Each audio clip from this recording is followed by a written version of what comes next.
নমস্কার বন্ধুরা, বকুলের রান্নাঘরে সকলকে স্বাগত জানাই। আজকে তৈরি করব রেডিমেড ফুচকা। যে ফুচকাগুলো বাজারে কিনতে পাওয়া যায় সেই ফুচকাগুলো আমি একদম পারফেক্ট দোকানের মতো বানাবো। তো কোনো কিছু কেরামতি ছাড়া বা ঝামেলা ছাড়া এই ফুচকাগুলো রেডি হয়ে যায়। তো একটু দেখতে থাকুন। আর দোকানে যে ফুচকার দাম একদম আগুন ছোঁয়া। বারকে বার কিন্তু দাম বেড়েই যাচ্ছে। 10 টাকার খেলেও মন ভরে না, 20 টাকার খেলেও মন ভরে না। তো বাড়িতেই কিন্তু এভাবে যদি আপনারা রেডিমেড ফুচকাগুলো কিনে নিয়ে আসেন আর এভাবে বানিয়ে খান তাহলে কিন্তু দোকানেরই স্বাদ লাগবে। আমি অনেক ফুচকা নিয়ে নিয়েছি, মোটামুটি আমার যতটুকু প্রয়োজন। দোকান থেকে এগুলো রেডিমেড কিনতে পাওয়া যায়, সকলেই জানেন আপনারা আশা করি। তো সেগুলোকে এবার গরম তেলের মধ্যে ভেজে নেব। আর এই ফুচকাগুলো কী বলুন তো, একটু টাইম ধরে ভালো করে ভাজতে হবে, নইলে আবার কি হয় মন ফুলে যায় অথচ পরে আবার নরম হয়ে হয়ে বসে যেতে থাকে, মানে চিপসে যায়। তখন আবার আলু মশলাটা ঢোকা মুশকিল, তাই একটু লালচে করে ভাজতে হবে দুপাট, এপিঠ ওপিঠ দুপিঠেই। তো মোটামুটি ভেজে উঠিয়ে নিচ্ছি, আর আমাকে অনেকগুলোই বানাতে হবে। যেহেতু আমার মেয়েগুলো না এগুলো ভীষণ পছন্দ করে ফুচকা খেতে। আর ওদের তো নিত্যদিনের অভ্যাস, সকাল সন্ধে ওরা চলে যাবে ফুচকা খেতে।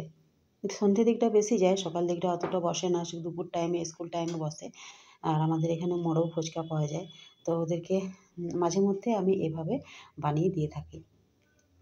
তো মোটামুটি দেখুন আমি কম কম করে দিচ্ছি যাতে করে আমার ফুচকাগুলো ভাজা বেশি মানে ভালো হয় আর তাড়াতাড়ির মধ্যে হয়ে যায়। মোটামুটি 5টা 6টা করেই দিচ্ছি।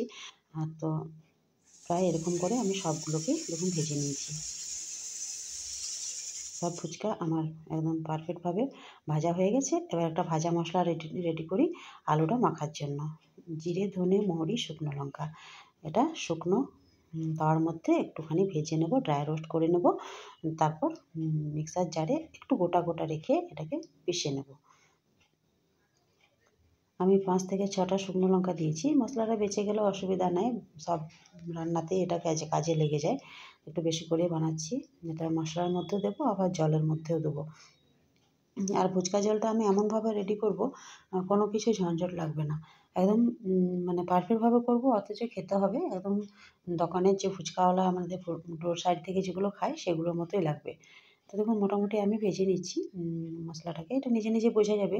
একটা সুগন্ধ বার হয়ে আসবে আর একটু কালারটা চেঞ্জ হয়ে আসবে, তখনই হয়ে যাবে। আর এখানে আমি তেঁতুল ভিজিয়ে দিয়েছি। টকটা কিন্তু ব্যালেন্সটাই হচ্ছে আসল দাম। বেশি টক হয়ে গেলেও ভালো লাগে না, আবার বেশি মিষ্টি মানে টক না হলেও ভালো লাগে না। এবার আলুটাকে মেখে নেব। পেঁয়াজ কুচি, লঙ্কা কুচি, অর্ধেকটা পরিমাণ লেবু আর অর্ধেকটা দেবো তেঁতুল জলের মধ্যে। ধনেপাতা কুচি, সেদ্ধ করে রাখা আলু, বিট নুন, সাদা নুন, সব রকম নুন নিয়ে নিয়েছি। আর এদিকে জলটাকে রেডি করে নিয়েছি। ধনেপাতা কুচি, লঙ্কা কুচি আর একটুখানি ভাজা মশলার গুঁড়ো আর বিট লবণ আর সাদা লবণ দিয়ে দিয়েছি। আর তেঁতুলের শাঁসটাকে বেশ হাত দিয়ে মানে কচলে বের করে নিয়েছি। জলটা রেডি হয়ে গেছে। যে অর্ধেকটা লেবু রেখেছিলাম সেই লেবুর রসটা এর মধ্যে দিয়ে দিয়েছি।